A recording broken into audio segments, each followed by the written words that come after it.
Hello, everybody. Here we are, another Thursday King's Dream pop-up show.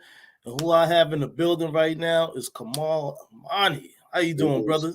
I'm good. Thank you very much. Thank you for having me. It's been a long time. We've been trying to do this, and life's ups and downs had caused me to slow down for a minute. But thank you for sticking out there with me. I didn't think I was that important. Nah, brother, you already know, man. We here, we in the building on that. And one of the things I enjoyed being on the platform with you for the love and chit chat. You know what I mean, so grace me with that blessing on that. So you return the favor. You know what I mean. Thank you. And I wanted you to know, and Quentin to know, man, when y'all talk about relationships, please let me know. Let me get down with that, man. I got a lot to talk about relationships. Get me in that. Oh, yeah, I'm telling you. I feel you on that. Feel you on that. So how about you start off, man, and let everybody know who you are and what you got going on out here in this society. Okay, you're gonna have to ask more specific questions after that because who I am will take about 3 hours. But so I'm gonna try to put everything in a microcosmic version. All right. All right. Yeah. So I am that little nappy-headed boy from Harlem and the Bronx, New York, who moved out to Jersey from a single mother with 3 siblings. Well, 2. I had 2 siblings, and we all had different fathers. My mother struggled in the Bronx, and my first things coming into this world was seeing like my mother have nervous breakdowns and faint because she was struggling to pay bills and things like that. I'm just gonna go off the top of my head, man. By like a millimeter, I got a car almost hit me when I was 7 or 6 because I was running from a bully in the city, but the Miss Jenkins, the lady looking out the window, Miss Jenkins, she went and told my mother, your son almost got hit by a car. And I was like, dang. And so then my mother yelled at me and stuff, be careful. There was a man, there were signs everywhere in the Bronx at that time. A man was cutting off little boys' privates. So as a little boy, I was very nervous, So, with that in mind, and stick-up kids trying to stick up me for my groceries and stuff like that, I was a little nervous wreck. I was a nervous wreck running around, and but there was a bully. My mother made me fight him one day because she got tired of taking my pizza money. So there was a bully, and I finally beat him up, and then I got a little confidence. And then I moved to Jersey. I beat a lot of people up. I got more confidence. But when I got knowledge of self from the Most High Elijah Muhammad, 5% Nation, and Nation Islam, then Dr. Leonard Jeffries, who moved out to Teaneck, New Jersey, and I met him. He became a mentor. That really gave me a lot of confidence. And being in the Bronx at the origin of hip hop, I was privy to the block parties and some of them, and people rapping and starting to rap and DJ. And my grandmother used to have poetry books with Mary Baraka in it, and Nikki Giovanni, and people like that, Clarence Major. And I used to read those all the time, not knowing that one day the hip hop was going to come and the poetry is going to all just come together. And we was already breakdancing and doing graffiti and all of that stuff just for having fun. So all that pretty much culminated into me being an MC, conscious MC, because the 5%, as Russell Simmons would say, 5% has so much to do with the origin of hip hop. Right. So that merging, the 5% culture merging with hip hop, I was just right there, at a crucial time, not knowing it, because we wasn't trying to get paid, we was just having fun. We started later seeing the commercialization of hip hop, and we're like, oh snap, Sugar Hill, they right from Inglewood, the next town over, they like, whoa, and we start seeing, like, I know Dre from DOS Effects, I talked to him right before he blew up, Redhead King's son, I was hanging around with him, stuff like that. And but one thing I learned also was marketing. We were 16 years old and renting out VFWs and Masonic lodges and stuff like that, women's clubs, charging $10 giving roses we get from the gas station to the ladies. Yeah. First, the first 20 ladies free get roses, and then I hear free that though. you have a little chicken. But I learned marketing because we was packing venues, DJing and MCing and stuff like Mm. that. So yeah, that's some of the backdrop that kind of made me who I am. Also, just being without a father, my mother let me run free. And like my friends and I in the Bronx, back when I moved to Teaneck, we would play games called Get Lost and just get on our bikes and stuff and end up in country clubs, junkyards, and everywhere Shit. else. Yeah. So I get back home safely. So I became, in my nature, I became a risk taker. Yeah. You know, Okay. so I'm still a risk taker. I got that hustle. I'm gonna go on jumping around a little, but also around 5 or 6 years old, there was a corner supermarket, and at 5 or 6 years old, I would help ladies take their packages up into their apartment. Sometimes I get in their car, into their cab. It was a different time then. Yeah. It was black ladies, older ladies, and I'd help them with their groceries up into their apartments. So I had that hustle mentality. My first job, 11, selling newspapers, Suburbanite, and the Bergen Record at 13, and Dial America at 16, and then all retail, everywhere you name, I worked. So, Yeah. always had that hustle mentality. And what I see now is like the elephant in the room of almost any business that doesn't succeed is lack of marketing. Any poet that doesn't succeed, any artist, lack of marketing. Right. So, we with Bless the Mic, and now my partners up the mic, Bless the Mic. We were doing so many things that we finally put together. I put together a surprise documentary for Mm-hmm. them of many of the highlights and things that happened over the years since around I think 2009 Mm. that happened in between Patterson and a little bit in Teaneck to help us market and to help spoken word come back and artists have a place to perform. And Yes. we hope to begin in Patterson, but we're going to move it to different venues. So even if you guys have a venue where you are, and you'd like to do something in conjunction with us or write us down or whatever, because we plan on making a lot of noise, and that is like for any artist that comes through, you want them to like we want to live stream. I have public access TV shows in Newark, in the Right. Bronx, in Manhattan, Bergen County. So like we're gonna plus the internet, we're gonna really try to give maximum exposure Yeah. to artists, so this because what I'm learning, and I mean I pretty much knew this, and I have a friend DJ Vaughn Cipher, who was touring a lot with Sugar Hill and Melly Mel and all of them, Sugar Hill Records. And he said something when we had a conversation one day, and that was about 10 years ago. He said it's going to go back to the Chitlin circle. All right. Yeah. And for those that don't know, that was like before we might have had some records out. I'm talking about back in the day. I'm talking about Billie Mm. Holiday, Sam Cooke. Like you really had to, well, you still have to have payola for a lot of radio, but it was definitely payola to get your stuff played on the radio. But the shows, artists still mainly get paid off of shows. So the shows were in the mom and pop spots, the liquor stores and the juke joints Right. and the Masonic lodges and church basements, wherever we could go and have a performance. It wasn't as much radio, wasn't no internet, Uh-huh. wasn't that much TV or no TV at that time. So we were able to set up circuits where we can tour, Uh-huh. right? And just like the Negro Leagues had their own thing, and we had a lot of separate things going on, and we were still successful. So we see, and I saw, and what he was talking about is there's going to come a time when we get back to a lot of that Mm. because with people like Master P, we had vinyl and we had CDs and DVDs and VHS. So we had a product, a tangible product to sell. And now that everything is digitized, what can we really sell? You go Mm. to somebody with a CD or DVD, they might say, I don't even have a machine for that anymore. You know?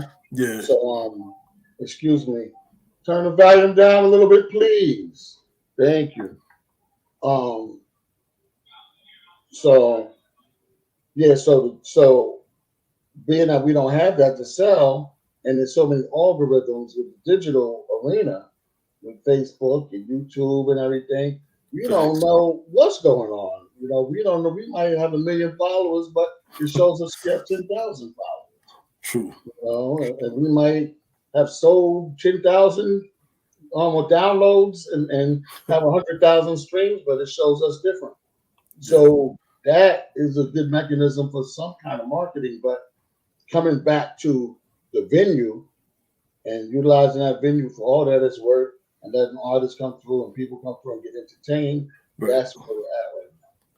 So let me ask you, what you got the hip hop thing going on? That hip hop school, right? You said a hip hop school? Yeah. Or the class? Oh, the hiphopteacher.com. Yeah, that's right. Yeah. I'm building that almost daily. Whenever I have free time and a new idea, I put something up. What has happened is, even today, I got report that a school in Newark that I used to work at, they played my PEMDAS rap. And for those that don't know, that's the basics of algebraic expressions. Putting the parentheses first, and et cetera, it's equations, et cetera, et cetera. So, and that's the successful way. So I found out that the kids had a math test. So what they do is they put it on Zoom before the test. They have a pump up.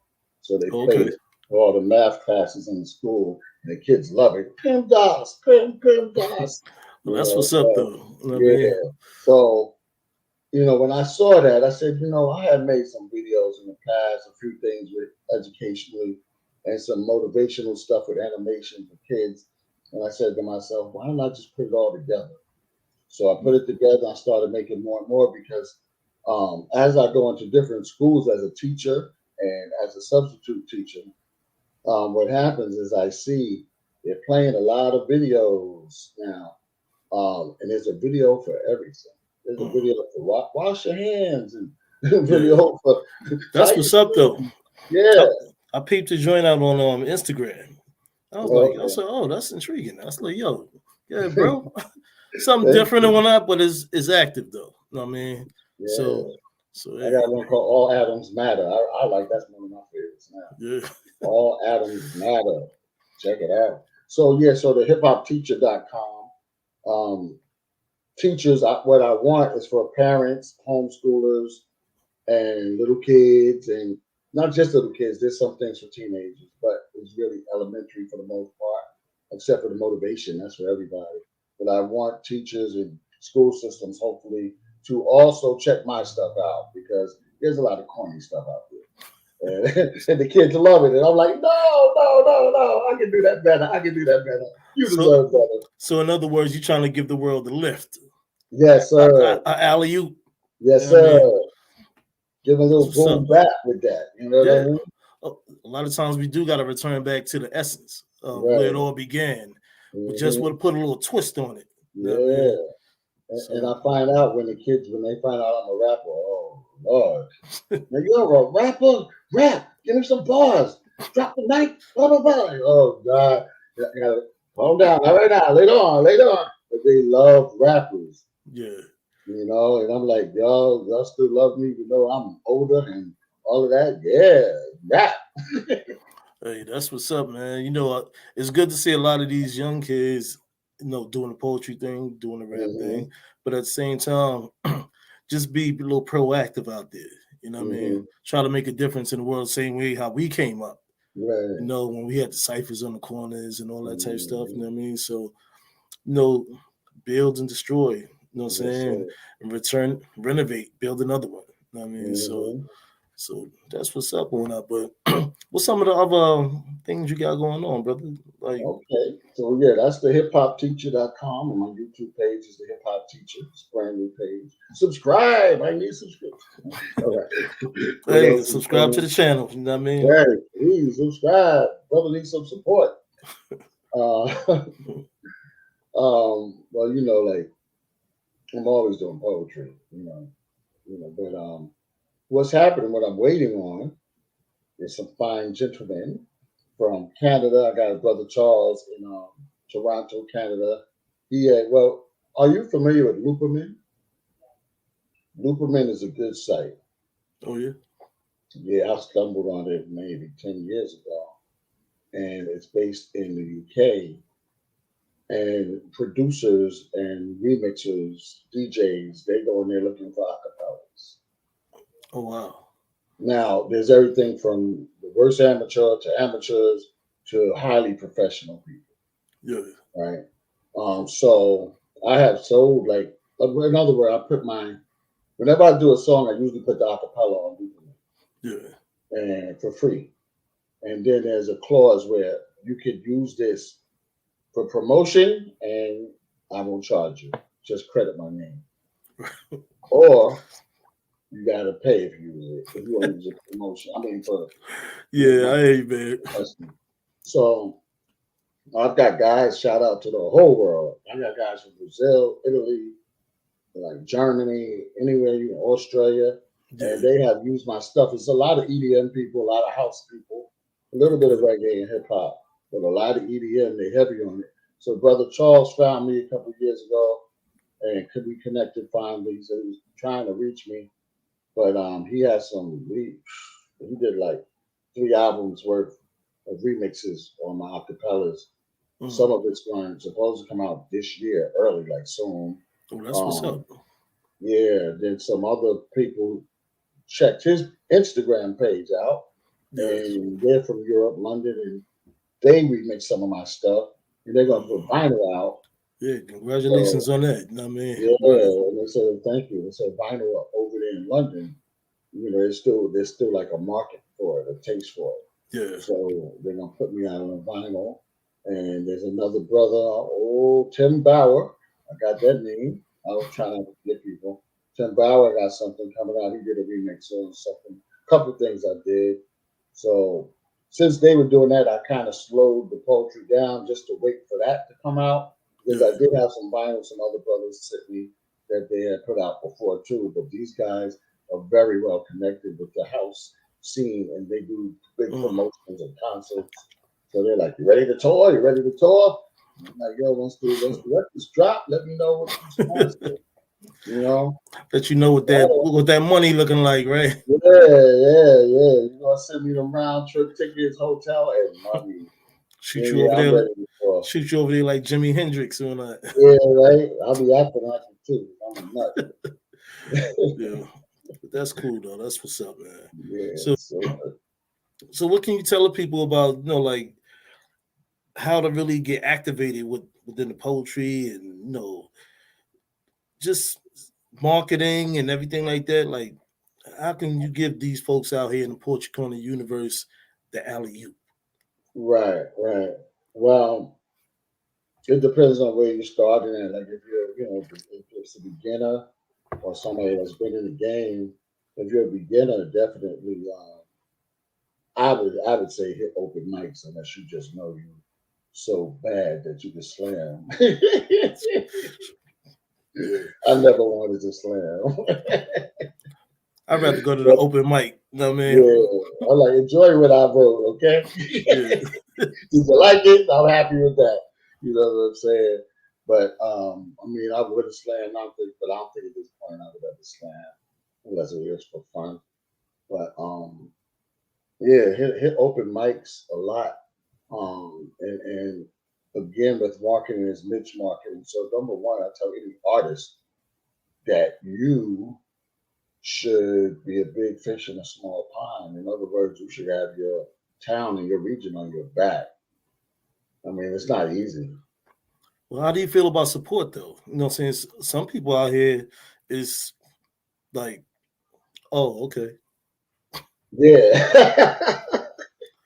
That's why I said it's not easy, because I feel where I live, where I grew up, where everybody knows me, I don't get that much support.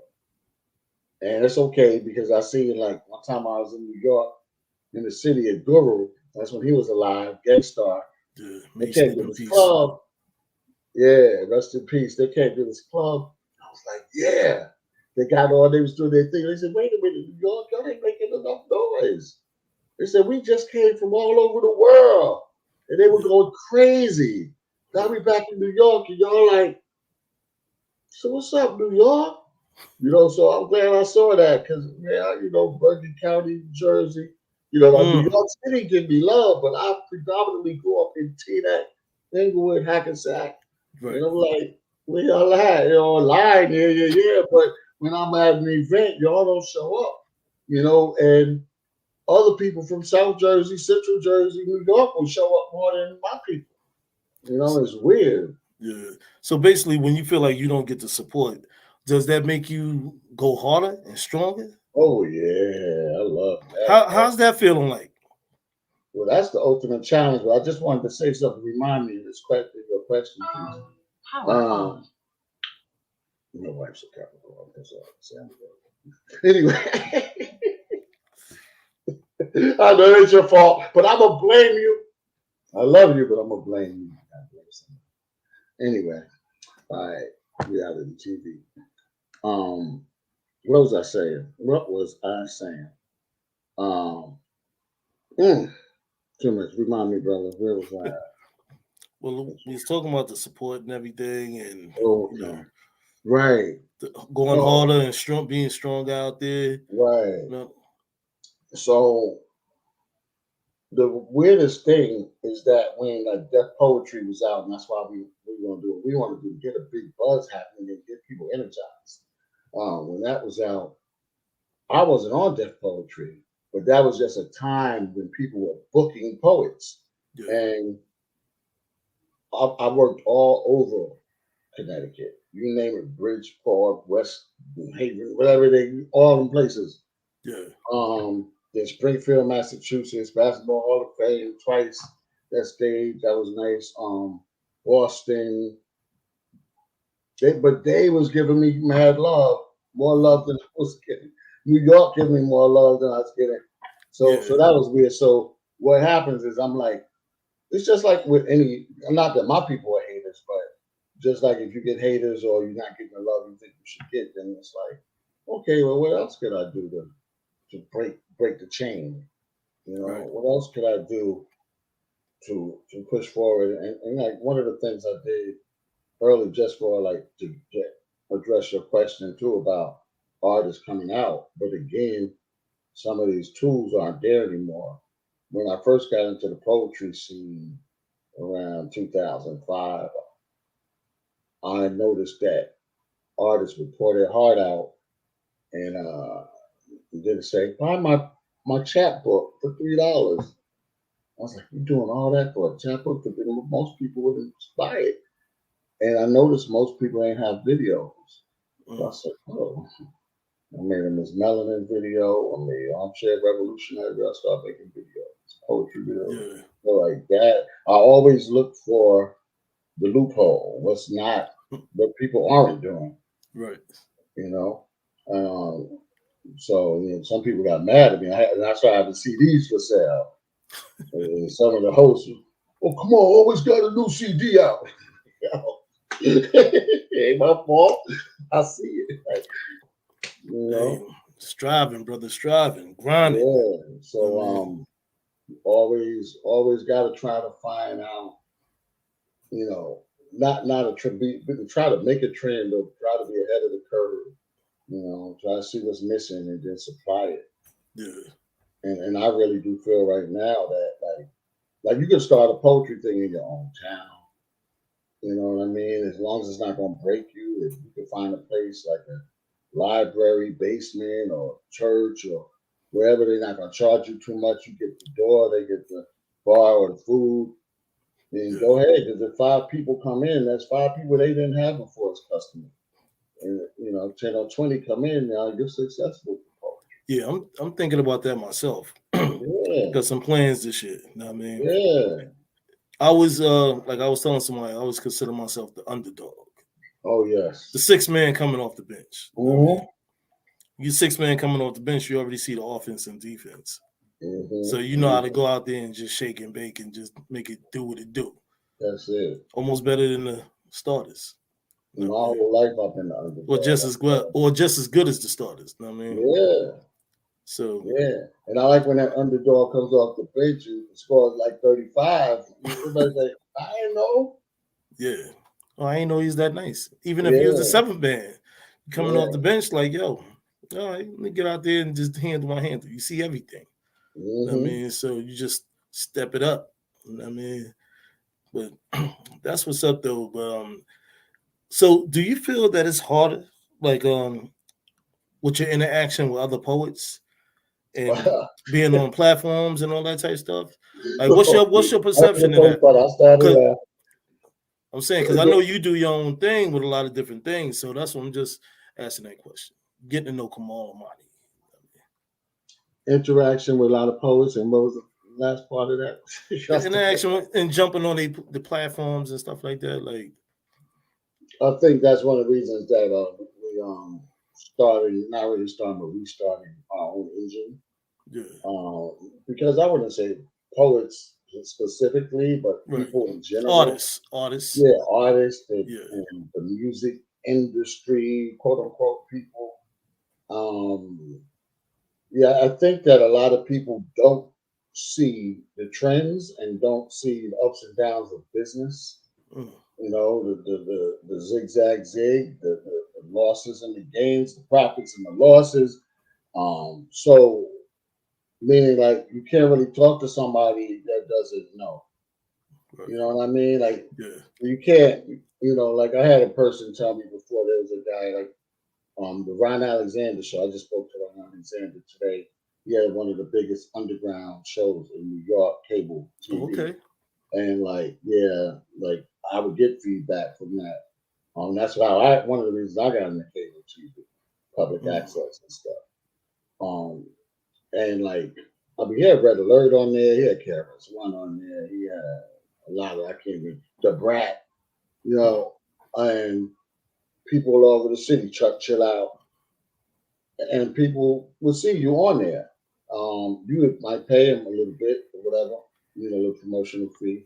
Not a lot, not nothing I could break you. We work with you, right? But I know an artist that said, "Yeah, man, you out here grinding and stuff. Why don't you go on there? Why should I pay somebody for my talent if I'm good? Why would I pay for it?" Now I can't talk to him, and a person recently told me, "Well, if you don't have no celebrities, you don't have no celebrities on your flyer and at your show, ain't nobody gonna come." So I get that nonsense, and I'm like, there was a time nobody knew who Charlamagne was. And, and what's the young lady Angela Yee? And, yeah, Angela Yee. You know what I mean? Like there's a time people they didn't know you till they saw you or heard you on the radio or TV. Right.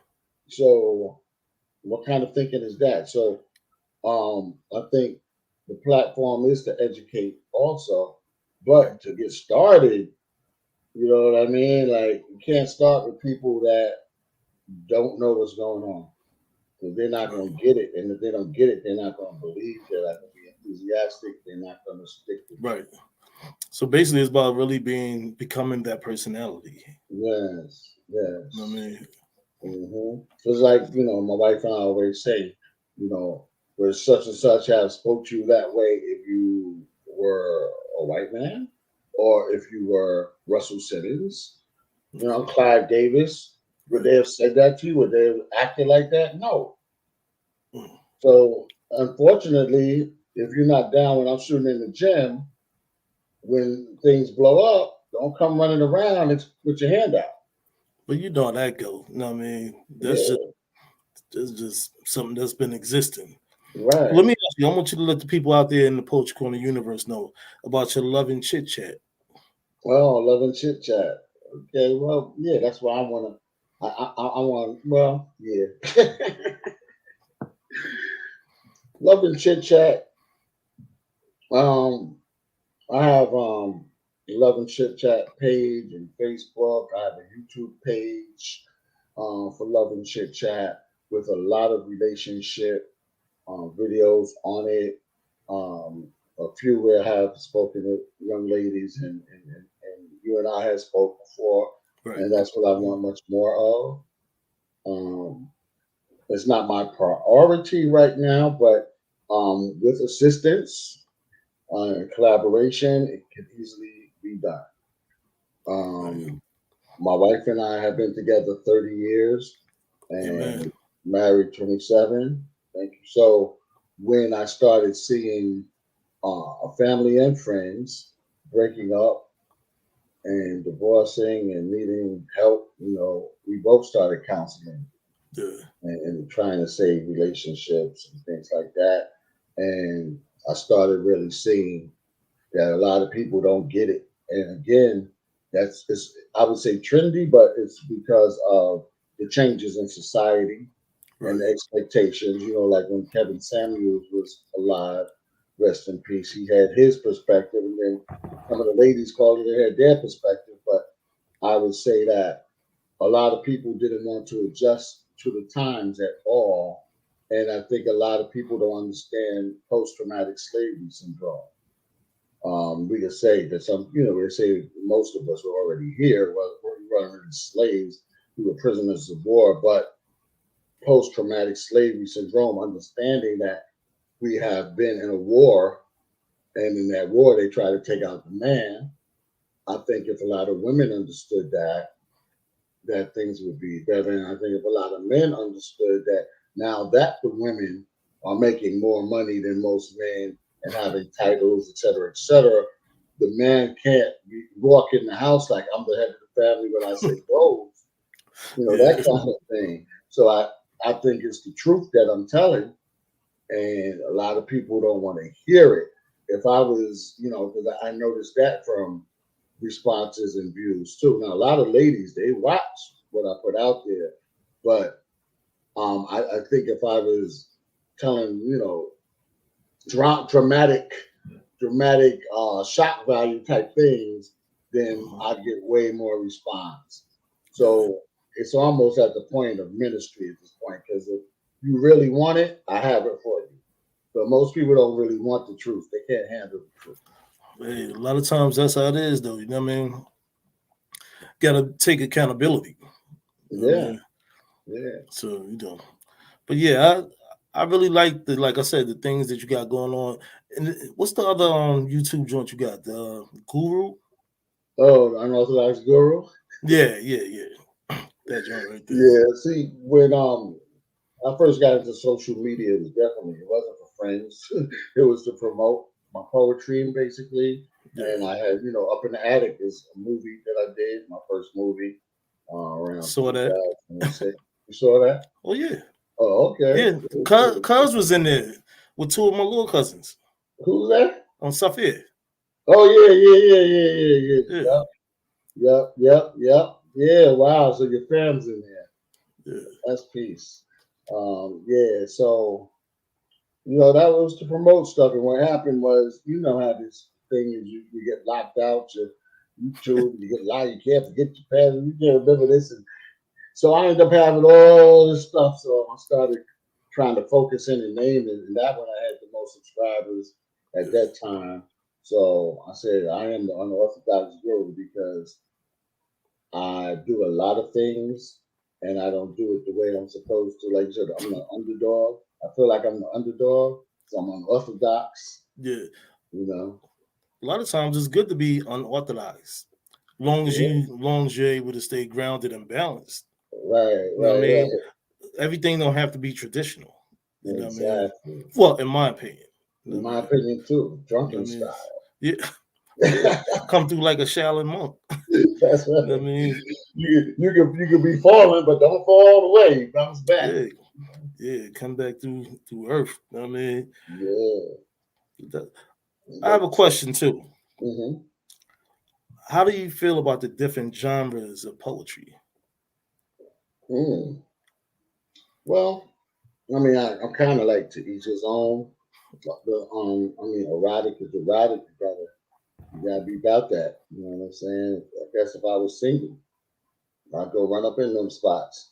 You know, but if I'm married, I ain't gonna go with my wife. It's a bit much for me. I'm a little Yeah. conservative. But that's good for them. Um, And then there's like I like humor. So like I got Cop the New Whip. Y'all check out Cop the New Whip and check out I met this lady from Toho. That's some funny stuff. So that's cool. That kind of that kind of poetry, comedic poetry.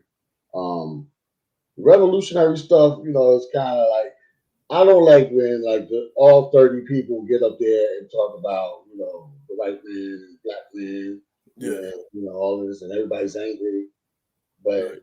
you're really either slamming or trying to make some money. But you're so angry, Hmm. and then nobody gets together and builds anything. Right. So that's the only part I like about that. But it's impressive if you say your stuff in a certain way, you Yeah. know.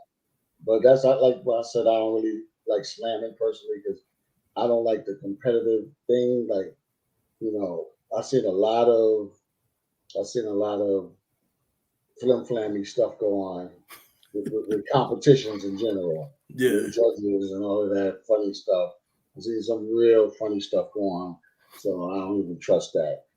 Um, now, what else? What other poetry? What other poetry? What the like erotica, consciousness, emotional feelings Yeah, type I like that, poetry, and that's what or I want to go in the near future. I started kind of doing that, kind of freestyling that very, lately. Um, transparent, transparent emotions, okay. just like a testimony. Like you Yes. stand up in church and give your testimony Right. and let the emotions come out, cry, whatever. Because especially for black men and women, the pain that we have layers of, Right. we need to let it out. I mean, it And is good to let that out, though. I mean, yeah, release. yeah. I mean, So if anything could become anything that I did could become a therapeutic testimonial type vibe or mhm, outlet, I'd be all for it. That'd be my number one priority. yeah. Sometimes things trigger me, man. I just sit there sometimes and something trigger me, I just start crying. Sometimes tears of joy, sometimes tears of pain, but I Yeah. recognize that, dang, I've been through a lot. I've been hit by a Hey, lot. that's what I call, what I'm saying, turning the faucet on. Yeah, Release. yes, Release so it don't even need to exist no more. that's right. I mean, there's still the remnants, I Hmm. mean, but just let all that go. I mean, Right. and search, look up to the sky for the shooting star. You know what I mean? Yeah. Yeah, a lot of my poetry and my motivational speaking. Forgot about that. I forgot about Yeah. that. But that's really about surrender. I think people think surrender is a weak word. You see the white flag raised, you gave up. But I say Nah, you gave up. Yeah, you gave up to fight another day. exactly. True. Yeah. We didn't give That's up. what it's about. Yeah. So, I teach the art of war in a sense, in the motivational speeches that I do. Because I'm showing that the art of war is deception. When you weak, appear strong, strong, appear weak, um, and that you advance. You see the hole, you go through it, you advance, you keep advancing.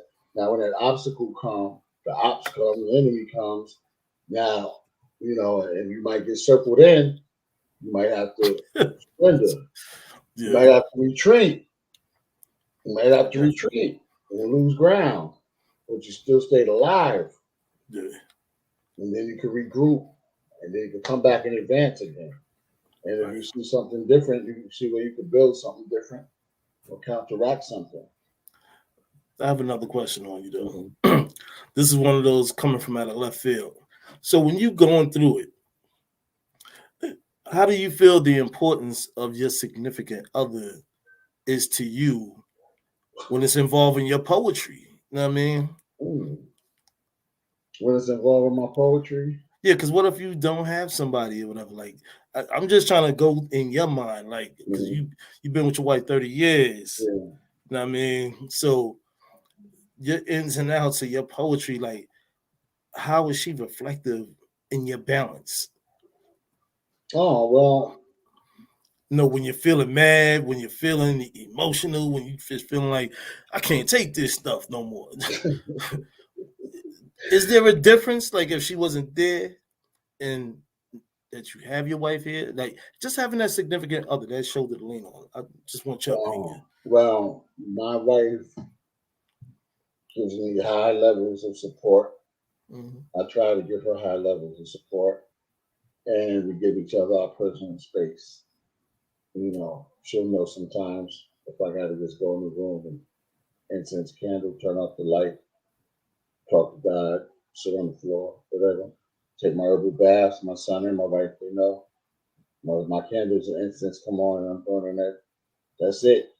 Yeah. That's it. And so that's a good thing. And my wife was the best writer in high school, in Dwight Hmm. Morrow High School in England for her grade. So even with I'll tell you, I was super. All right, doggone tried. I was writing that. Now that's heavy. And she came in and said, say this, say that, say I digressed. Shit, I digress. Oh, that's some shit to say. So she came in and put a Yeah. little bit on there. Yeah. And Miss Melanin was about her. That was like my first one that the females just loved. And I thought that was going to go a little further because it was starting to hit the little radio. But yeah, Miss Melanin, because she was teased in high school for being dark skinned, Hmm. and it stuck with her till now in some aspects, dealing with that and Yeah. complexions and interracism and all of that. So, I was like, I met her like, I love dark skin women, whatever. I was taught to value Black and African indigenous people. So, I made something to big her up. And then it just ended up being more like a neo soul spoken word vibe. Yeah. And so I think, she appreciates that. And she knows that most of my poetry and everything I do is to inspire people. Right. So she don't try to stop that, because she loves our people like I love our people. Right. So it's really to inspire people and especially the children. So y'all just fall in place as one, Yeah, definitely. creatively, artistically, and Yes. Yeah, because she does fashion too. She okay, hasn't done a lot lately because she's been a great mother and wife, but she has made dresses for proms and weddings and things okay, like that. She's from Barbados. Her mother taught her to sew when she was young, so she could sew some stuff up and everything. yeah, She has a lot of creative ideas. She starts to mess around with when she gets in her zone. I fall yeah, back. right, She's in one room, I'm going in the next. And like now, for the most part, they know I'm here with you. They go fall back. But other than that, we close. We yeah. together a lot. Yeah. Because I've seen situations, even experienced myself. You write a piece, and the person like, "Well, who inspired you to write that?" You be like, "Huh?" And like what I'm saying, I write for the world. I can grasp somebody else's emotions and Hmm. just be a narrator. You know what I mean? Right. But so, did you ever come across something like that when she raised the eyebrow on you, No, well, you like, got a point there because I heard Lionel Richie say that. He said, "Now that I'm divorced, I can write more." But I think I take it for granted that I'm just not going to go there yeah, while I'm married. Like, you know what I'm saying? I ain't gonna be like my ex was. I used to do this and with all these chicks. Like, I'm not even gonna do, I, or whatever the case may be. yeah. I feel like when you're writing about love, though, love can come from anywhere, any space. So I feel like a person might be battling their own insecurities, but if you're a woman, what I'm saying, your significant other is comfortable in our own space, you should never have to worry about something like that. Because I feel Right. like that can take away the creativity from a person.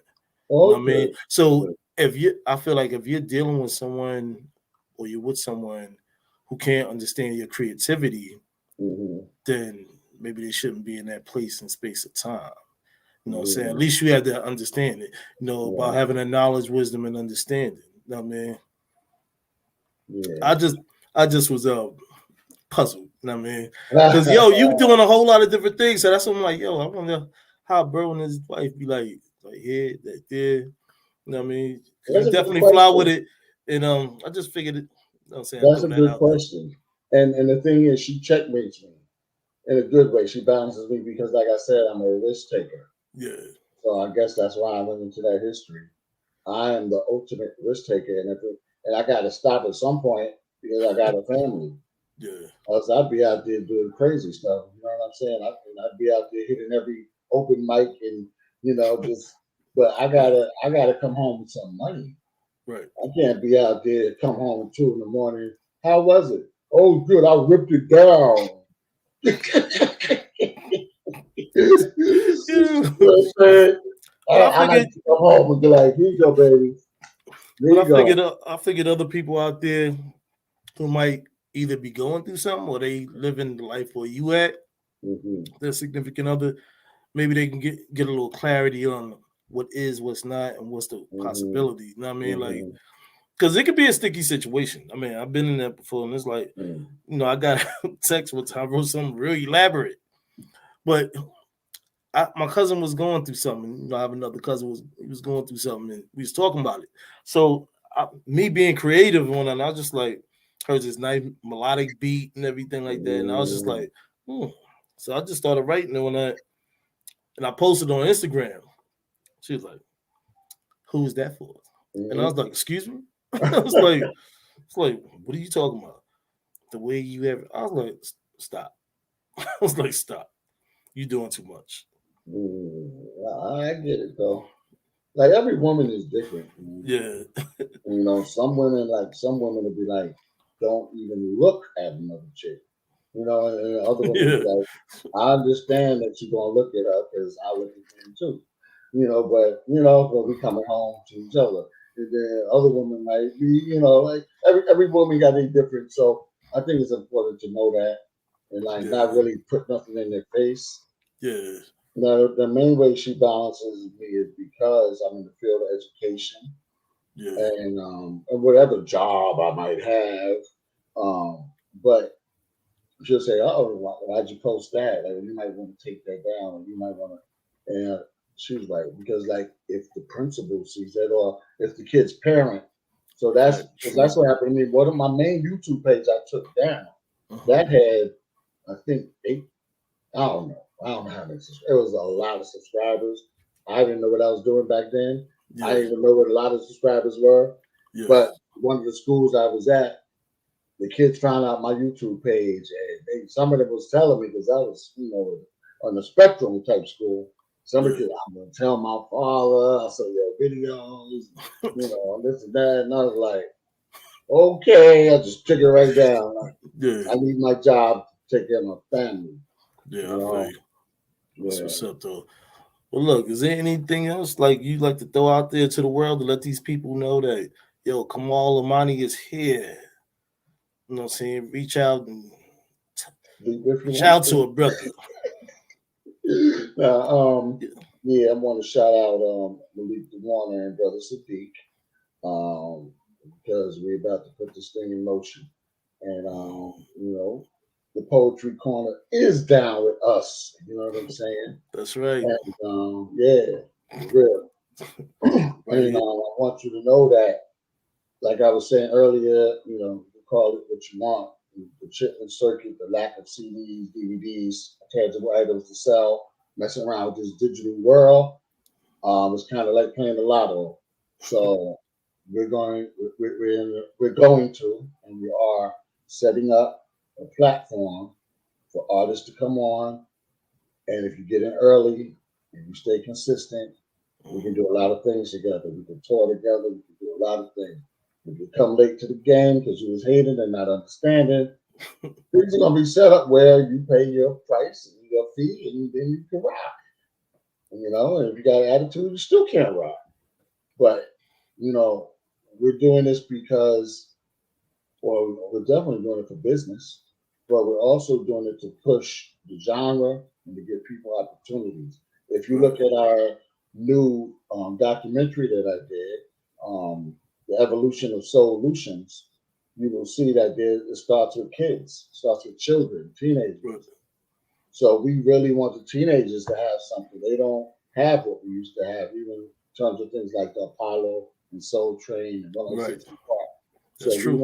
we want people to have something besides trying to get to some heights that is almost, non-achievable. you know, for the average person. Yeah. We want you to be able to connect. So, you know, solutions, you know, that's the next step. That's the next That's level. what's up, man. And That's we're what's gonna up. do it big, yeah. Hey, you know what I'm saying? My thing is like this. It's been great having you on here, and Thank you. we're gonna have a conversation. We gotta try to start getting these youth on this poetry corner thing, man. You know what I'm saying? And that's, excuse me, that's what I'm talking about. Like, if they don't see no hype, if they don't see it rocking some consistency, and they don't see where they can get paid, a lot of them, it's not all about getting paid, but It's the there love. needs to be something exciting going on, man. It's the love of the craft, man. The love of the craft. Yeah. I mean, we've been here 2020. Mm-hmm. We still here. It's 2023. Yeah, brother. We ain't gonna stop. We ain't never gonna That's stop. it. That's it. But look, I want to thank everybody out there in the Poetry Corner universe for the King's Dream pop-up. Click like and subscribe to the channel. Home base is Let's Talk. We'd like to thank the producer Q Ford for always making sure everything is razor sharp. The brother Kamal Amani for showing up tonight on the King's Dream. Click like and subscribe to the channel. Get those notifications for all the shows on the platform. And we out here. Peace, love, and poetry.